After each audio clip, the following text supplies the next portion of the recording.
Well, I think that's pretty much everything I need to do before putting the engine in. Got the air conditioning all set up anyway, or at least the firewall portion of it. Brakes are done.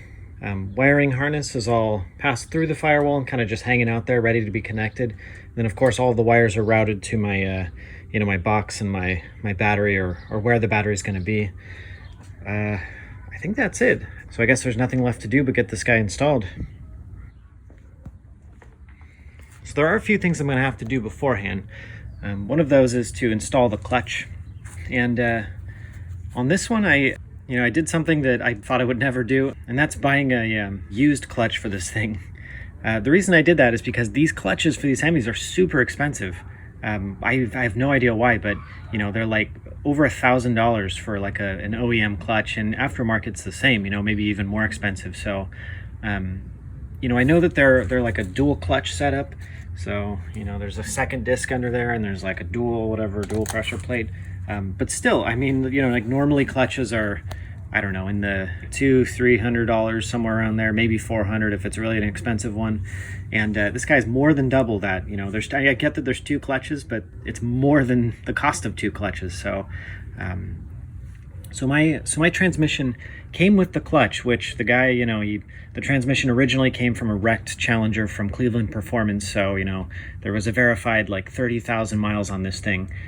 So I do have that old clutch that came with the car, or I should say with the transmission, but this thing is all, I'll show you really quick. That's the one that came with the transmission, and I don't know, it just looked to be in pretty rough condition and rusty, and it was probably somewhere where there was a lot of moisture. So I got a hold of this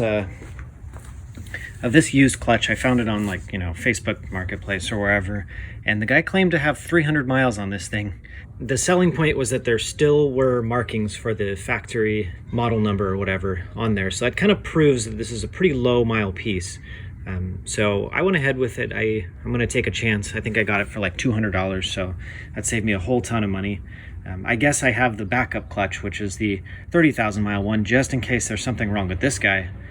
So I have two questionable clutches, as opposed to one new one. I feel like the two added up equals one new one.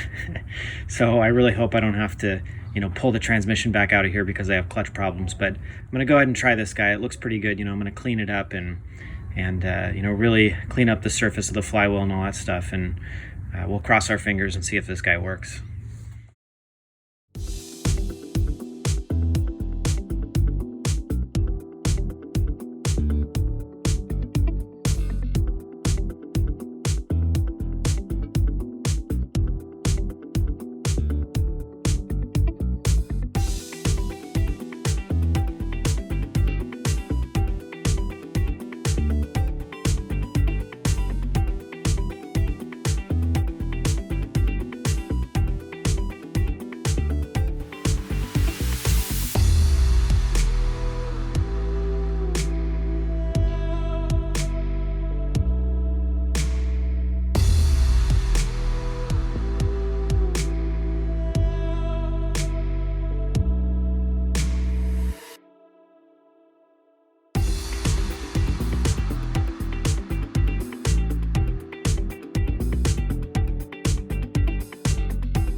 Okay, next we have the installation of the pilot bearing.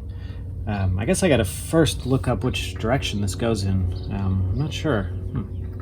And then I got this clutch alignment tool, and they say that this guy is a little bit on the short side, so it's a little tricky to align the dual clutch. And that they have this like expensive metal, like giant one that's much better, but you know, if you're doing like constant Hemi swaps or clutch jobs, that the other one is a good thing to invest in. But if you're just doing it once, or maybe in my case only a couple of times, then this one should get you by. So I'm going to put this to the test, and fingers crossed that this thing actually goes all the way through and lines up both clutches.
All right, so I got these bolts all torqued down, 55 foot-pounds, according to the internet, so felt good to me. Made sure to Loctite them and everything. So next up is the clutch and flywheel. This guy, luckily I can still see, just barely. Right there it says flywheel side, or I can definitely see flywheel. And then, here, I'll show you.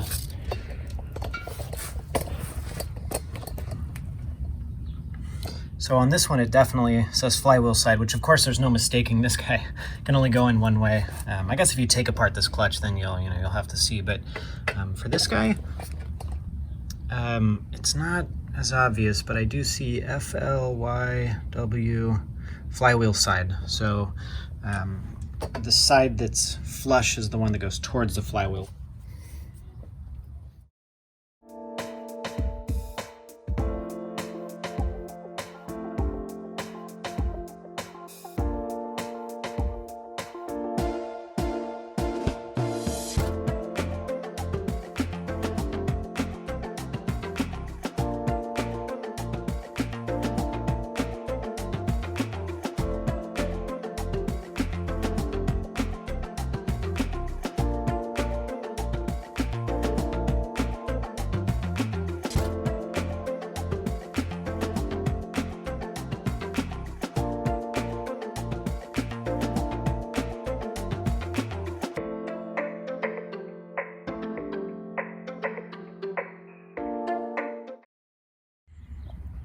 All right, flywheel's on, clutch and pressure plate are on.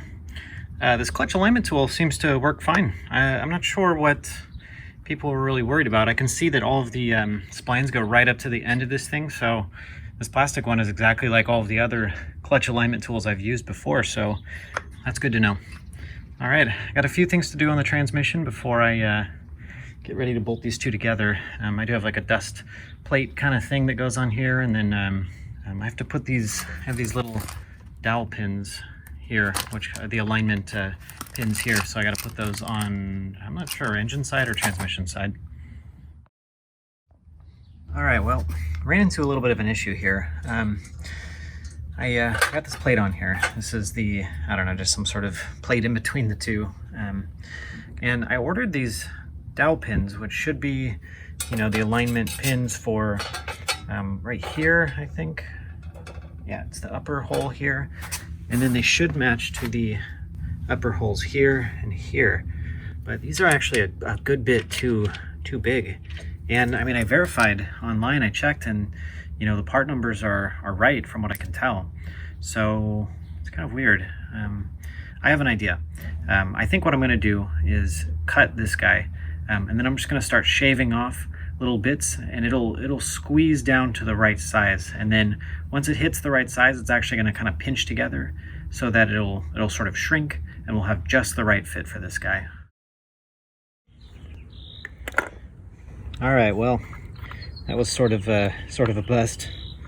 I had it going. I had like a good, you know, notch cut out of it, and it was shrinking down, but it was like 1/10 of an inch that needed to be shrunken, which is a good amount. And I was wondering if it was gonna stay round, but it just snapped on the second cut I made, you know. But you know, I did notice that I did notice one thing. I did notice that these guys are pretty much 1/2 inch exactly, 4.98.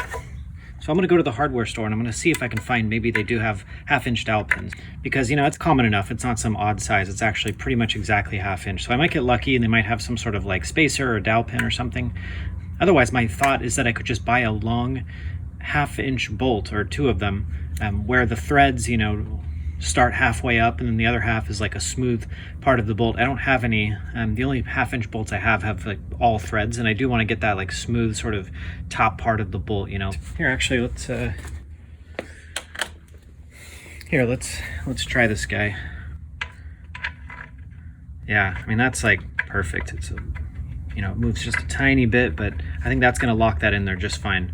And that's with the thread, so I'm hoping that the you know, the part where it's smooth is going to be just a little bit wider, and that'll lock in just a little bit more solid. And you know, if it's just a little bit too big, then I can even, like, you know, file this out ever so slightly just to fit the bolt right in there nice and snug, and I think we'll be in business. All right, we had some success at the hardware store. I did find, they were calling them spacers, but these are really exactly what I need. These little dowel pins. They're like little you know, steel dowels, and the sizes are exactly the right size.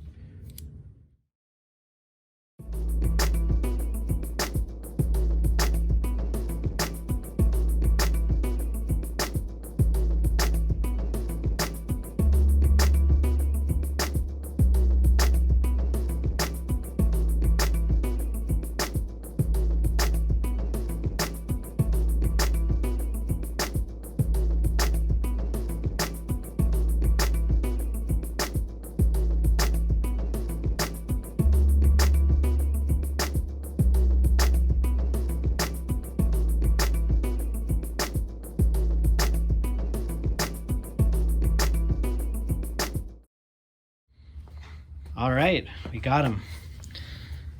That was really easy, actually. I was really expecting this to be like a huge, you know, problem. I've done the like engine transmission like joining together. I've done it a bunch of times before, and it's always like a super like struggle. And with the 2 clutches in this thing, I thought I was like in for an hour or 2 hour long, you know, wrestling match. But actually, that was like very, very easy. And I did not put any lubricant on the input splines because I don't like, you know, I don't like doing that, because then you're risking, you know, flinging oil onto your clutch plate, which is awful. So this thing was the key to getting that angle just perfect. You know, I have it on the engine hoist, so I can just lower it into position, and then I was able to like, and I kind of just eyeballed it. I mean, I used a little ruler to kind of make sure I was, you know, this gap was even here, but as soon as I got it kind of close, you know, it was wobbling around like this, I just started rolling the transmission towards the engine, and it kind of just went right in.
So the engine's back in, and everything went pretty good.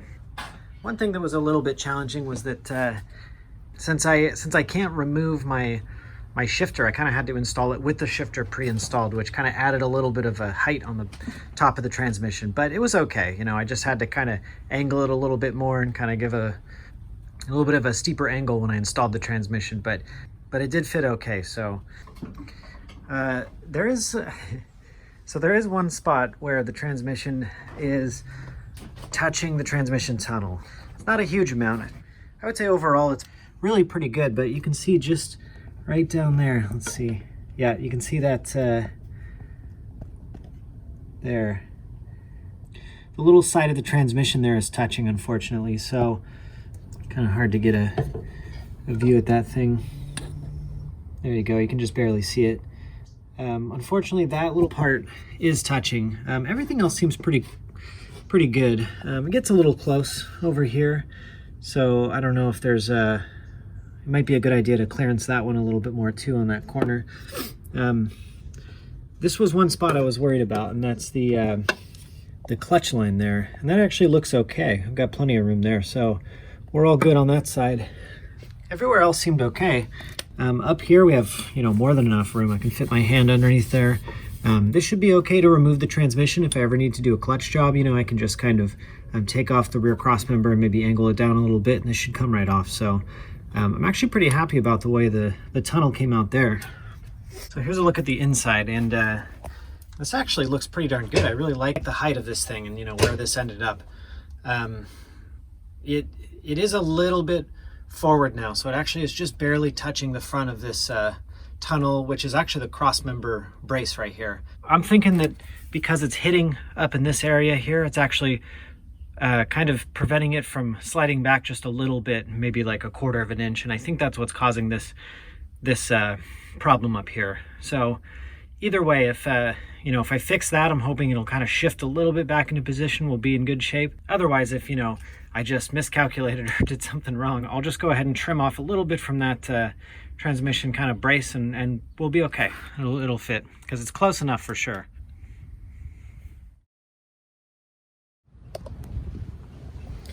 All right, before I start working, I got to tell you about a miracle that happened, and that's these headers that came in the mail. So a while back, TTI, which is the kind of the main, which is the main sort of header maker for you know, Hemi swapping old Mopars and others. They finally announced a header that was going to fit a passenger side starter, which is basically a TR-6060 like mine.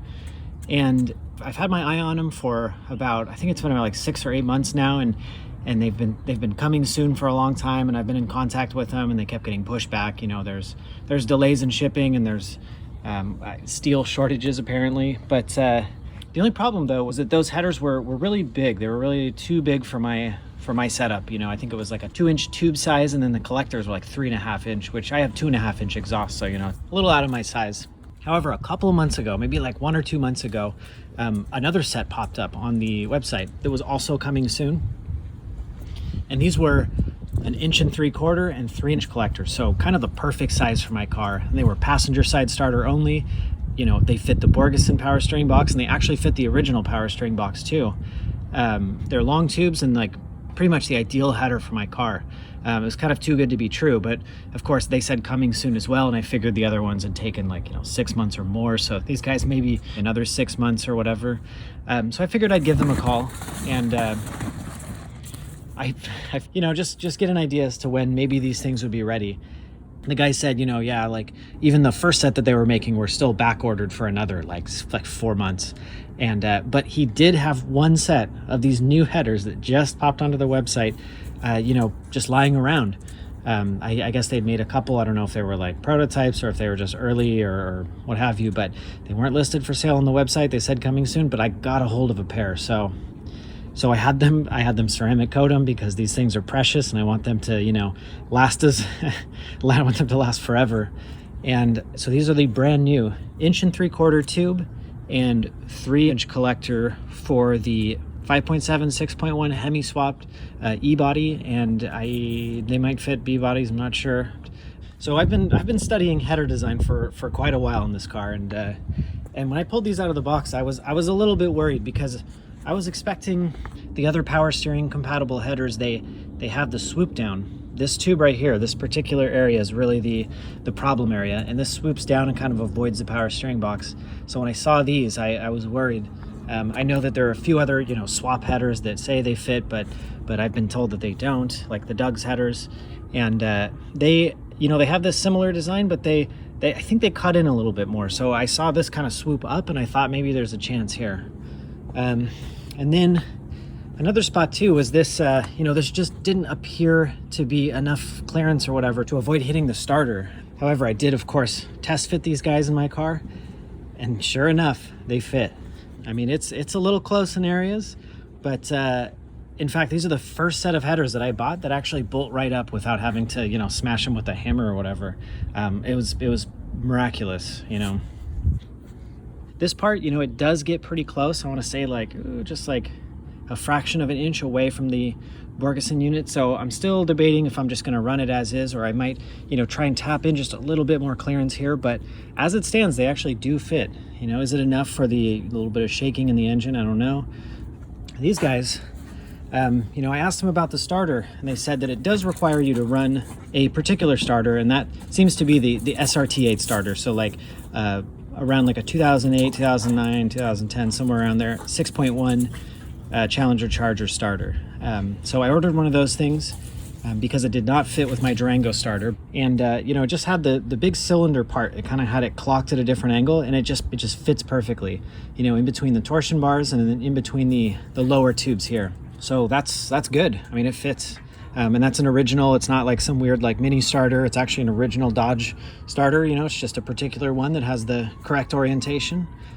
So the other area that I had trouble with when I was testing those SRT8 Jeep manifolds, the sort of problem area was between the torsion bars and then the transmission, the starter area. And it was a pretty tight little passage there. So these guys also, of course, are meant for, factory torsion bar suspension. That was something they'd also mentioned on the website. So, I was a little worried about that as well, because I figured this collector here would get awful close to those torsion bars. And they do. They get very close, but they don't touch. There you go. I was in quite a bind with these headers because those Holley headers, as far as I can tell, they're still not shipping. So at least at this time when I'm recording this, they're still not shipping. So I was really getting close to the wire there. I mean, I thought maybe I would have to, I was going to run maybe some passenger car manifolds, or I was even considering custom headers, but man, they're so expensive, and you can't drive your car without headers, so I would have to trailer my car to the shop, and it's an hour away. So so I was in a serious pickle here, but I can't wait to install these guys. They look awesome, and the flanges and everything they look really well built, good thick flanges. They come with all the hardware, collectors and everything, and all this stuff is really pretty thick. It's got my O2 sensors already ready to be plugged in, so there you go. It was my lucky day.